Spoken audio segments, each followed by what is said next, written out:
Hello, everybody, and welcome back for the second segment of Trips and Traps. Andy Serling, Eric Donovan. 3 more races to bring you, so let's get right to the action here. Race number 7 on September 19th. We're looking at the 1, Live on the Edge, and the 6, Victory March. Yeah, in my opinion, Live on the Edge, who breaks a little bit slowly here, as you'll see, breaks about a half length or so behind the field, not a big deal.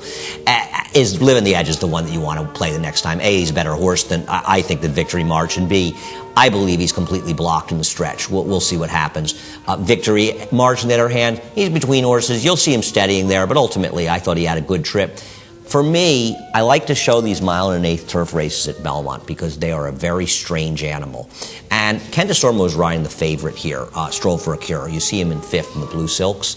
And he had an impossible trip, this horse. And it's funny, I was talking to Kent after this race, and he was saying how tough these races are to ride as well. And I was saying I think these are very, very hard races.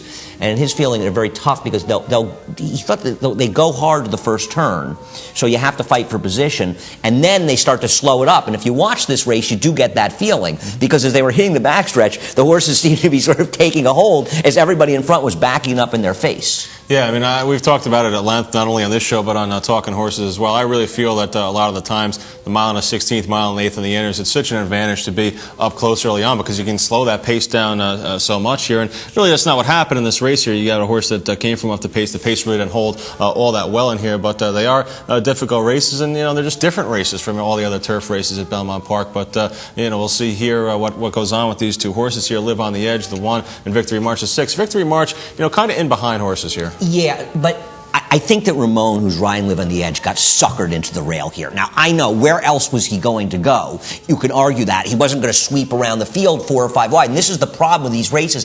And you don't seem to see the same problems when they're running around the 1 turn and a dog leg.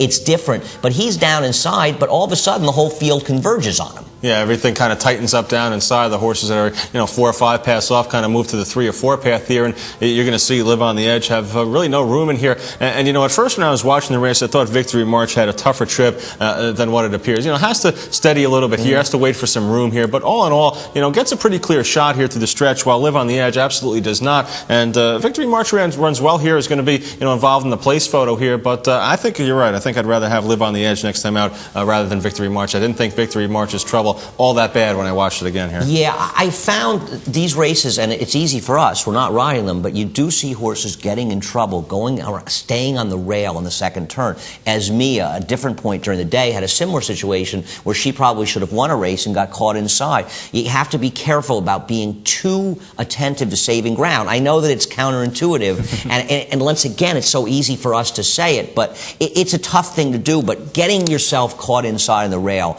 I just think it's a problem at Belmont on the turf courses. Yeah, in that spot, I mean, Ramon had a wide opening there, and you got to take a shot, I think, sometimes to go in there and hope things will open up. Let's get on to our second race of the second segment. We're going to look at the 4th race on September 20th. Jet Adorable, the 3-horse here. Kind of a horse I was drawn into, not only because of the trip here, but also because of the connections and what this horse looks like on paper. We'll roll the race here, and we'll see Jet Adorable getting some trouble at the start. Have to check here at the start and, lose a couple lengths in the spot here. Yeah, I don't really know what exactly to say about Jet Adorable. She does have trouble in this race, and she's definitely better than she looks in this race. The problem is her best race going to ever put her in the winner's circle in a legitimate spot? Right. This is a horse trained by low-profile connections, Richard DeMola, a horse that's actually run okay in a couple of starts, a 2nd and a 3rd place finish in the first couple of outs here, came back off a June layoff here with blinkers on, and just gets kind of left behind the field here, just had a contact with the rest of the field here, and we'll see, as they turn for home, Jet Adorable kind of make up that ground and get back in the ball game here, but then have some further trouble as well. The race is won by the favorite here, Easy Aaron. I'm not that sure how good a race this was. Easy Aaron, a horse that ran 2nd debut up at Saratoga. I just don't know how deep a field this is, but as we move more toward Aqueduct, maybe a horse like Jet Adorable is one that you can consider his chances a little bit more. And you see Jet Adorable here getting back on the screen. Jockey Rudy Rodriguez is kind of, in a little bit of a tough spot here, and behind horse is going to try to, pick a spot here and try to go through. Well, the spot never really, develops in there, and he's kind of got to, eat the horse a little bit there in that spot, have to check in there as things get a little bit tight, tries to go outside. And, this horse may makes a little bit of a run here. Does finish fifth when all is said and done here. And still, Rudy looks like still having trouble finding the right spot here. Looks like the horse right in front of Jet Adorable kind of comes out a little bit there. But, for a first start since June, low-profile connection, some trouble at the start, some trouble in the stretch. Jet Adorable, one that I think might have a little bit of a future in this condition. Well, one thing in her favor is that the horses that ran 1-2, 1-2-3 actually, but the third horse was so far behind. But they were on the engine the whole way. Nobody gained any ground whatsoever in this race. And obviously, you know what?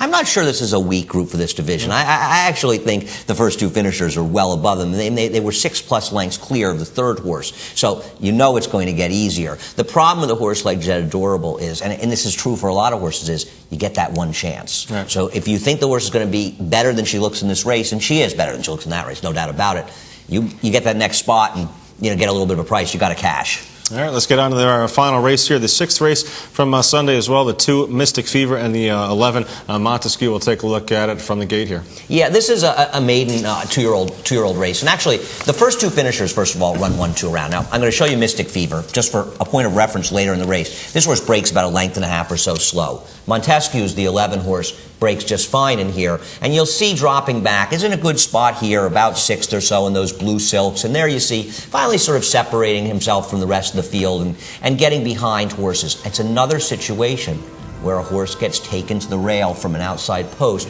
and, in my opinion, gets bogged down in there. This is not a horse that was winning, but he does get bogged down. Seems like the theme of the show here so far today, horses that are breaking from the outside, that go inside and either make a premature move inside or get in some trouble, as it's been the case in the turf races here. And you'll see Montesquieu go down inside there when you could have just sat, been about 3 wide here. Right.